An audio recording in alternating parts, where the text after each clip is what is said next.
terlalu payah untuk berjalan, diangkut dengan keledai dan dibawa ke Yeriko, ke kota pohon kurma.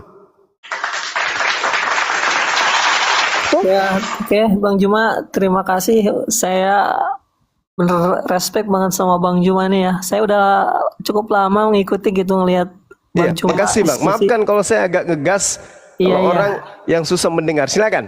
Iya, makanya nih teman-teman Kristen nih, aduh, kalau debat tuh jangan kata-kata yang begitu. Kita lebih mengedepankan argumen, sopan ini kayak jadi gini Bang Juma, saya tuh salut bener. Kalau di umat kami tuh udah setingkat apa ya Bang Juma nih, kayak di atas pendeta kali ya, penasehat pendeta kayaknya. Masya Allah. Soalnya ya di Bible itu wow. Ini Bang Juma, saya boleh nanya ke Al-Quran Bang Juma ya? Silakan.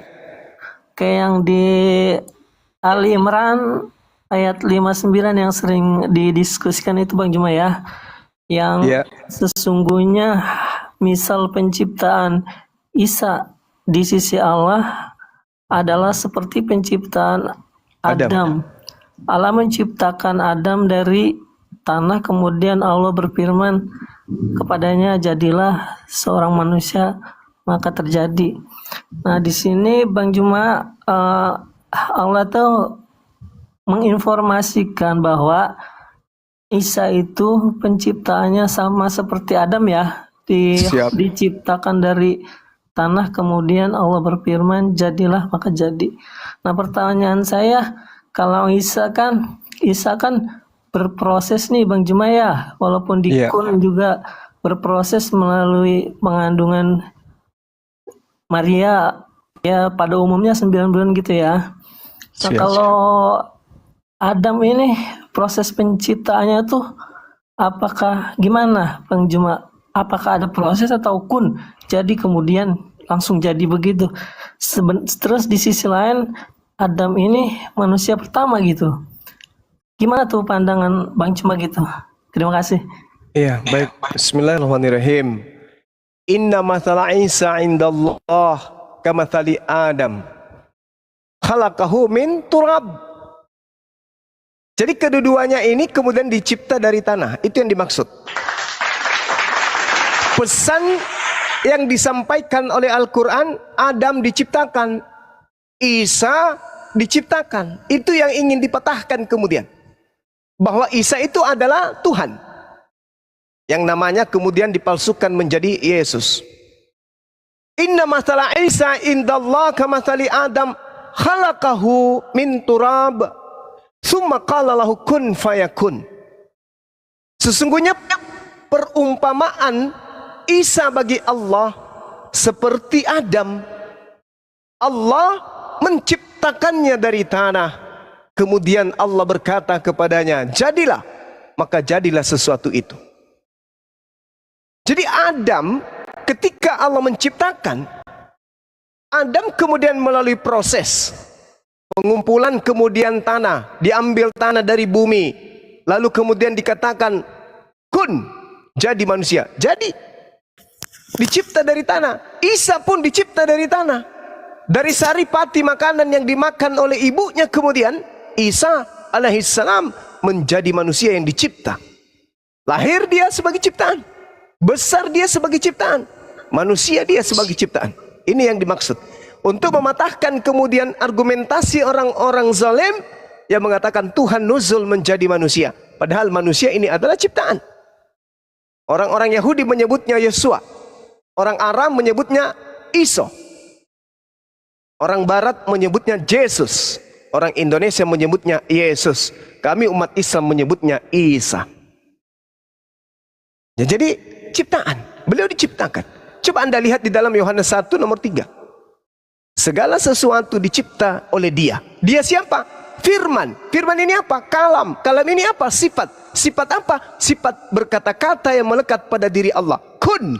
Innama amruhu idza arada syai'an ayyakula lahu kun fayakun. Mazmur 33 nomor 9. Tuhan memberi perintah, semuanya jadi. Baca Mazmur 33 nomor 9. Tuhan hanya memberi instruksi, semuanya tercipta. Itulah yang disebutkan dalam Al-Quran surah Yasin. Oh, berarti kalau Nabi Adam tuh tidak melalui proses Bang Juma, apa dibuat dari tanah kayak seperti bikin orang-orangan terus kemudian dikatakan kun, jadi begitu Bang Juma ya, tidak Iya. seperti Isa. Sama seperti Isa. Isa di dalam rahim. Kalau Kalau Isa kan Adam itu tidak di dalam rahim, tapi Nah, memiliki itu, Mas. proses. Nah iya, maksud saya itu Bang Juma, yang saya pertanyakan itu apakah seperti Isa, kan di sini perumpamaan Isa itu seperti Adam. Dia Artinya, diciptakan dari tanah. kalau Isa kan dia berproses tuh melalui Bunda Maria mengandung pada umumnya 9 bulan. Nah kemudian kalau Adam ini apakah berproses ataukah langsung dibentuk dari tanah begitu atau gimana tuh Bang Juma? Ya, prosesnya itu bahannya diambil dari bumi, tanah. Jadi dua-duanya tercipta dari tanah. Allah menciptakan Adam alaihissalam dari tanah, Nabi Isa diciptakan pun dari tanah. Pasti ada proses, karena namanya ciptaan. Proses berfirman, dan proses berkehendak, dan proses terciptanya sesuatu yang tadinya tidak ada menjadi ada.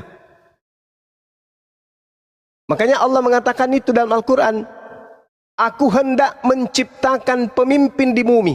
Wa iskala rabbuka lil malaikati inni ja'ilun fil ardi khalifah. Kejadian 1 nomor 26.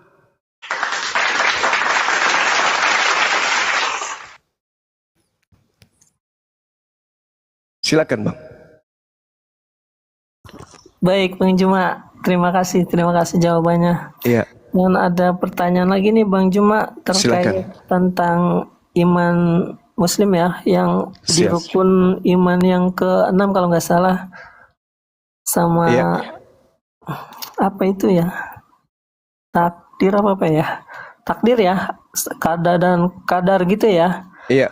Nah itu katanya itu kan sudah tercatat di Lauh Mahfudz ya.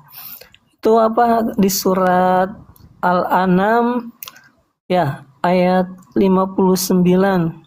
Saya bacakan dulu ya Bang Juma ya. Silakan. Dan pada sisi Allah lah kunci-kunci semua yang gaib, tidak ada yang mengetahui kecuali Dia sendiri. Dan di lautan dan tiada sehelai pun yang gugur melainkan Dia mengetahuinya pula, dan tidak jatuh sebutir biji pun dalam kegelapan bumi, dan tidak sesuatu yang basah atau yang kering melainkan tertulis dalam kitab yang nyata dalam kurung Lauh Mahfudz. Ya Bang Juna ya? Iya, betul. Oke, pertanyaan saya, berarti manusia ini sudah dirancang sedemikian rupa, seibaratkan gini Bang Juma ya, seperti apa, kayak berbuat film gitu, sutradara gitu Bang Juma ya, sudah dirancang sedahulunya, kita nanti bagaimana Bang Juma ya? Iya. Apa kita dikasih free will, kehendak bebas, atau kita gimana gitu Bang Juma? Kalau kita memang sudah dirancang akan seperti ini, terus kita nggak punya free will dong Bang Juma ya? Gimana tuh Bang Juma? Oke, baik. Terima kasih. Jadi gini Bung, jangan Tuhan yang diimani oleh umat Islam secara garis umum aja dulu. Menurut saudara, Tuhan yang menciptakan alam semesta nih, Tuhan ya skala umum, Tuhan yang menciptakan alam semesta ini, apakah sudah tahu ending dari kehidupan orang per orang dalam kehidupan manusia ciptaannya? Menurut saudara, apakah Tuhan sudah mengetahui si A, si B, si C ending hidupnya seperti ini? Menurut saudara, jawabannya sudah tahu atau belum tahu?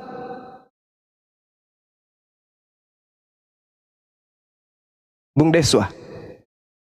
Ya Bang Juma. Kalau memang sudah dirancang, berarti kita tidak bisa berbuat apa-apa dong Bang Juma ya? Bukan saudara. Saya belum ke situ. Saya hanya bertanya dulu. Oke. Tuhan yang menciptakan manusia, apakah sudah tahu ending dari keadaan manusia tersebut atau belum tahu? Ya kalau Tuhan ya pasti sudah tahu. Alhamdulillahi Rabbil Alamin. Jadi kalau Tuhan sudah tahu endingnya si Fulan, misalnya Tuhan sudah tahu sebelum saudara Deswa dicipta oleh dia, Tuhan sudah tahu, kemudian Tuhan menuliskan. Apakah itu keliru? Tidak kan?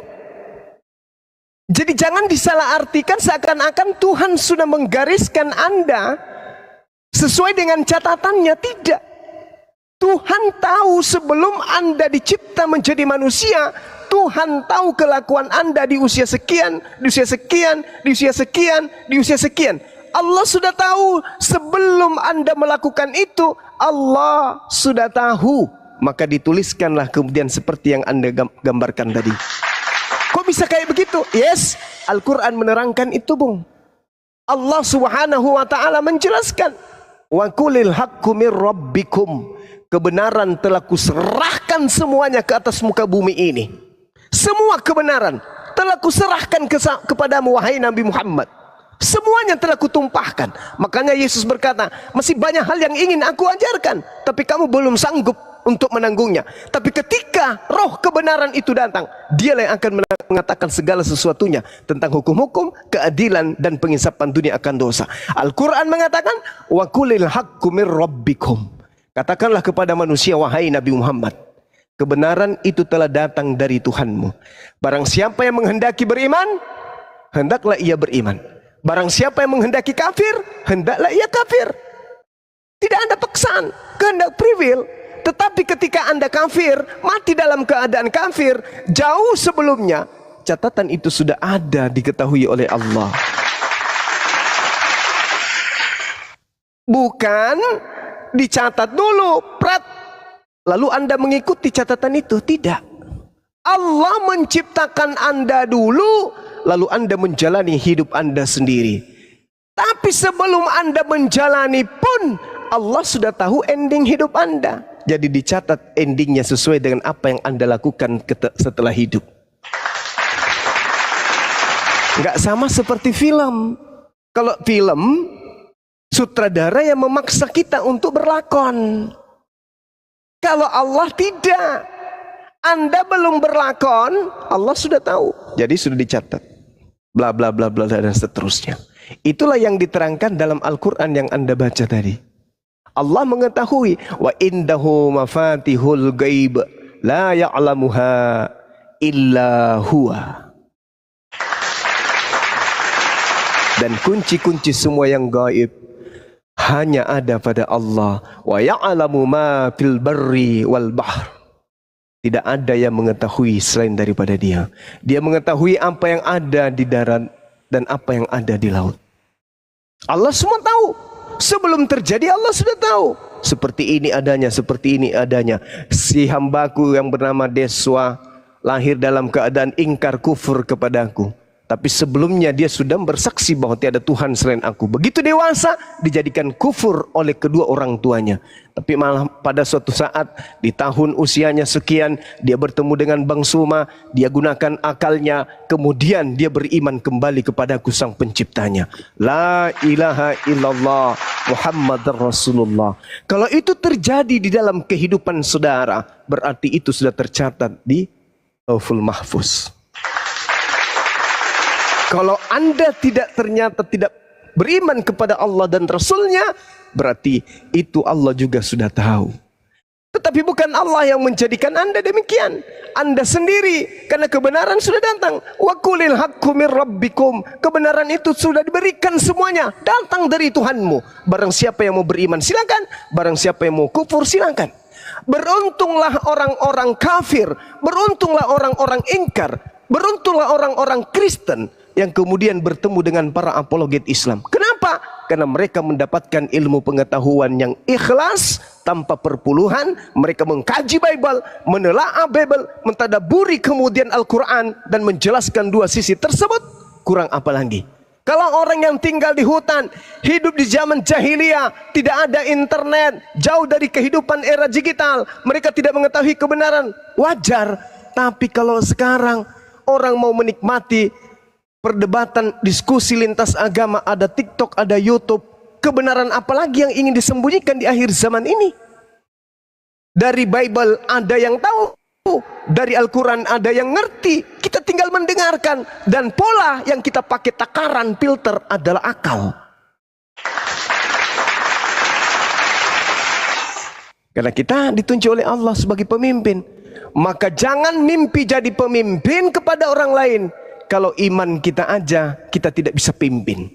Pemimpin yang baik harus berdasarkan dengan panduan. Panduan apa? Panduan SOP perusahaan. Manusia yang baik harus berdasarkan dengan SOP pencipta langit dan bumi. Di mana SOP itu? Di kitab suci. Kitab suci yang mana? Kitab suci yang tidak bertentangan dan tidak bercampur aduk dengan perkataan-perkataan manusia. Kitab suci yang tetap murni dari sejak dia diwahyukan sampai hari ini dan seterusnya. Saya kira begitu, Bung. Jadi takdir itu kayak gitu polanya di dalam ajaran agama kami. Silakan. Oh baik, terima kasih Bang Juma. Saya baru tahu kalau yang seperti Bang Juma jelaskan itu. Soalnya saya dengar-dengar di yang lain-lain tuh beda lagi. Karena kita tuh nggak punya free will, katanya nggak bisa apa-apa. Oh ternyata penjelasan Bang Juma begitu. Berarti ada wawasan lagi gitu buat saya. Dan satu lagi Bang Juma, boleh ya bertanya ya? Silakan, silakan. Dari Al-Quran juga Bang Juma, Al-Baqarah 256. La ikah, tidak ada paksaan ya dalam beragama di ini ya, di Islam ya. Siap. Tapi mohon maaf, ini ada di negara tertentu gitu yang selain non muslim tuh tidak boleh begitu Bang Juma. Jadi ya seolah-olah hanya khusus untuk muslim. Jadi gini. Iya. Baik. Islam itu memiliki aturan kaidah. Kalau di tempat suci, kota haram, itu memang tidak boleh orang yang masuk di sana orang yang najis. Ya. Dan itu sudah dijelaskan kemudian di kitab-kitab terdahulu.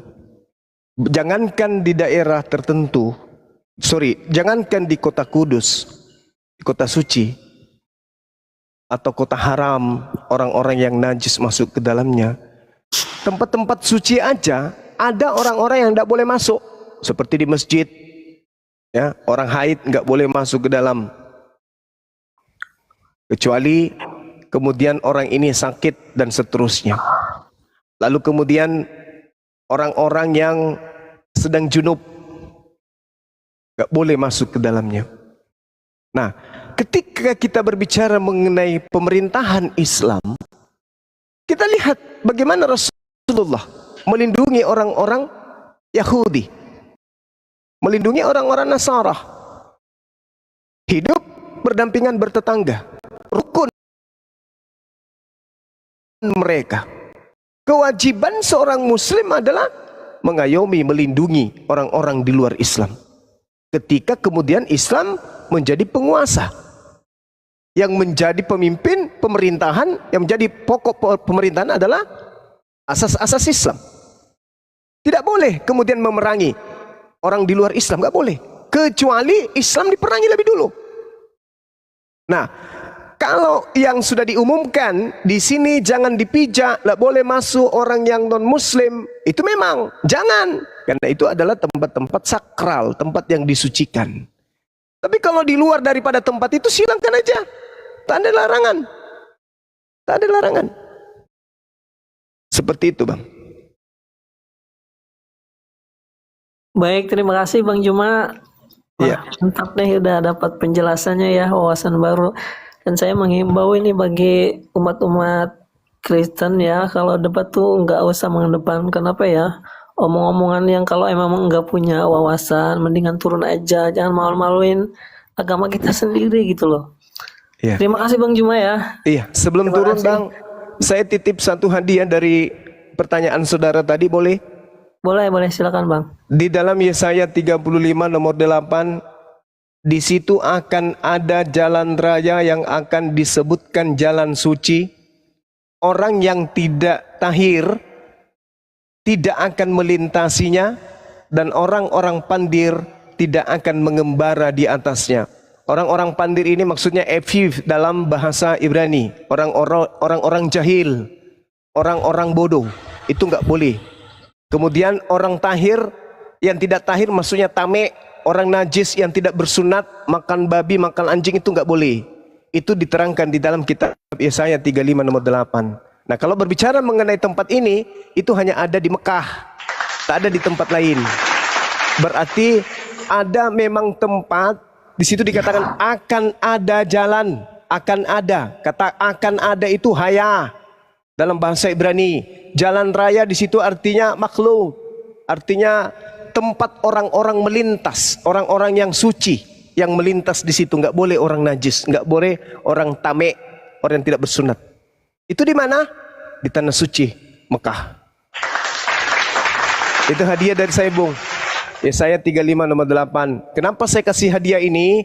Karena Islam itu sudah diajarkan dari Nabi Adam alaihissalam. Tetapi kemudian disempurnakan nanti Islam itu pada zaman baginda Rasulullah Muhammad sallallahu alaihi wasallam. Ya, silakan Anda renungkan, kita saling menghargai dialog-dialog kayak begini yang kami rindukan, yang kami inginkan dan kami mimpikan. Kenapa? Karena Al-Qur'an menyeru kepada kami bahwasanya serulah manusia ke dalam jalan Tuhanmu dengan cara-cara yang baik, bil ma'ruf, dengan cara yang hikmah dan baik. Itu dalam Al-Qur'an. Ada juga dalil illal ladzina zalamu minhum, kecuali terhadap orang-orang yang zalim yang ada di antara mereka. Siapa orang zalim ini? Ya kayak yang tadi. Harusnya dialog ini menghasilkan ilmu, harusnya pertemuan kita ini memetik hikmah, harusnya kemudian pertemuan perbincangan kita ini ada kemudian pengetahuan yang kita petik, bukan kebencian, bukan iri dengki dan seterusnya. Tapi karena mereka orang-orang yang zalim ini memancing kemudian, maka apa kata Al-Quran? Illal ladzina zalamu minhum, kecuali terhadap orang-orang yang zalim terhadap kalian, mereka harus mendapatkan ketegasan, mereka harus dikerasin. Keras dalam arti kata ditegur dengan cara tegas. Gak boleh seperti itu, harus kayak begini dan seterusnya.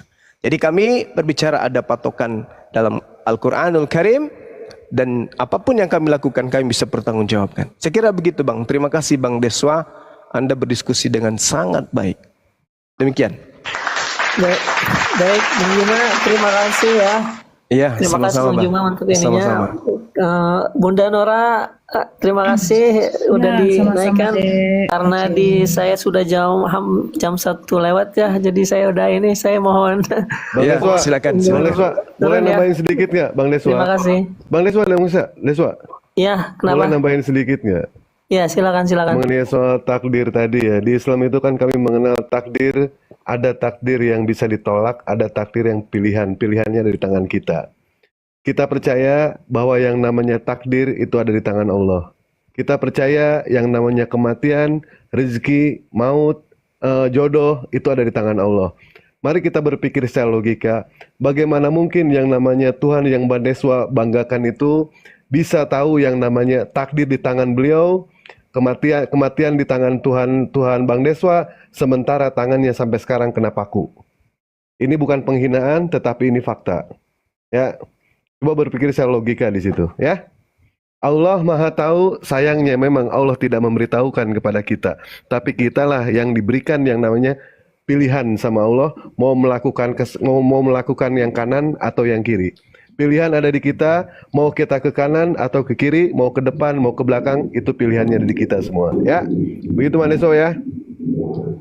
Baik, terima kasih Bang, terima kasih masukannya. Dan saya menghimbau sekali lagi nih untuk umat-umat ini yang kita beragama tuh jangan jangan mencerminkan, usahakan penuhi argumen, kuasai baru naik. Kalau cuma ini nggak usah naik.